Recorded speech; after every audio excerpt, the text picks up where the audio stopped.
హుజూరాబాద్ నియోజకవర్గంలో ఎమ్మెల్యే పాడి కౌశిక్ రెడ్డి వ్యవహార శైలిపై బీఆర్ఎస్ సీనియర్లు అసంతృప్తిగా ఉన్నట్లు సమాచారం. జమ్మికుంట శివార్లో రహస్య సమావేశం నిర్వహించిన నేతలు ఆయనతో కొనసాగలేమని నిర్ణయించుకున్నట్టు తెలుస్తోంది.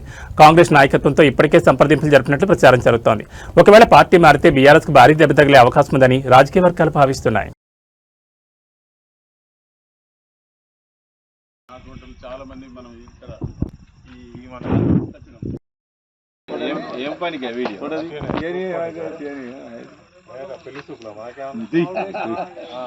నేను గ్లాసులు గిట్ట పెట్టిన కిందనే పెట్టి ఏం కనబడుతుంటా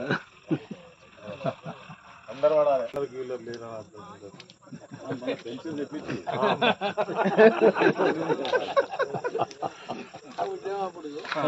మనం పైసలు పెన్షన్ కట్ అవుతుంది రేపు అని చెప్పి అందరు బెదిరించేది అట్లా. మరి మధుర శంకర్ అయితే సార్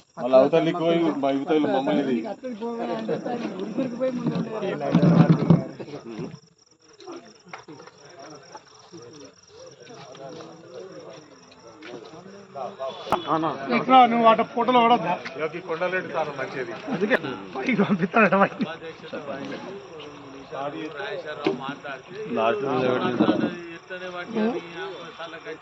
ఏమంటున్నా దీనికంటే ముందే పెట్టు లేచి 2 నిమిషాలు 2 కాదు 10 నిమిషాలు మంచిగా మాట్లాడు దాని తాడిపోతే సరే అప్పు తీసుకో హుజూరాబాద్ కాన్స్టిట్యూన్సీ దేశముఖ్ చెప్పుడు తిరుగుతురా మరి అది దానికి చూసుకో ఏంది నువ్వు చూసేది నేను చూసేది అని చెప్తే వాళ్ళే కొడదాం అనుకున్నా. కేసీఆర్ అడగారు ఎందుకు వచ్చినారు అది నువ్వు కిందకు వచ్చినా అని చెప్పు అనుకున్నా. అది నువ్వు నాకు ఏం చెప్పు ఇప్పుడు అవునే గిన్నెల నుంచి తిరుగుతాను. నేను 50 ఏళ్ళకి వచ్చినా పుష్కరంగా జడ్పీ తీసు ఎంపీ కాలవాడు ఏదన్నా వస్తే ఒకటి చేద్దాం నాకు కూడా ఇజ్జత్ మానం అనిపిస్తుంది.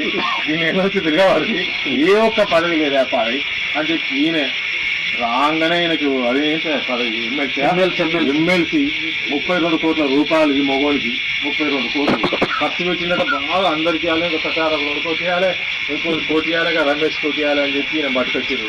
ఇది మన పార్టీలకు చేసాడు 32 కోట్లు ఎమ్మెల్సీ రాగానే విప్పుల వల్ల చీపు విప్పు అడిగినారు ఈ మొగోడికి.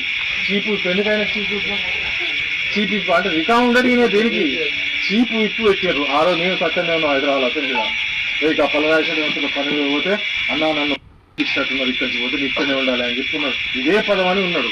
చీపు విప్పు కూడా పెట్టారు. పెడితే అందరు సీనియర్లు ఏం చేశారు, దాపురం కింద మేము ఉండేది ఆ చీపు విప్పు వాడిని పెడితే విప్పు పెట్టుది. చీపు విప్పు ఏంటంటే అప్పుడు క్యాన్సల్ అయింది.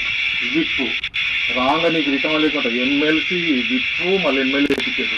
నీ 40 ఏళ్ళ 50 ఏళ్ళు వచ్చినాయి. మరి మాకు ఏది గది లేకపోతే ఇంతవరకు అయినా సరే మీకోసం తిరుగుతా. 10 లక్షలు నువ్వు ఎమ్మెల్యే క్యాండిడేట్ నీ ఊళ్ళో మేయాటి వస్తే శనిగిరం నా ఊరు మేయాటి వచ్చింది కమలాపూర్ మండలం. నేను ఎవరిని కార్యకర్తనే, నాకు ఏది లేదు. అయినా పార్టీ కోసం కష్టపడ్డాం, చేస్తాం భవిష్యత్తులో కూడా చేస్తాం. కానీ మరి హరీష్ అన్నకో కేటీఆర్ అన్నకో కేసీఆర్ సార్కో కొంచెం అన్న వాళ్ళు పెద్ద గ్రహించే శక్తి వాళ్ళకు మరి గీసంతో పెట్టుకొని తిరుగుతాను. పార్టీ సర్వనాశనం అవుతుంది. హుజూరాబాద్ నాశనం 16 వాళ్ళు అవుతాను. కేసీఆర్ బాగా వస్తాయి కదా అంటే ఇప్పుడు ఈ పిల్ల ఆడియోటి వాళ్ళకి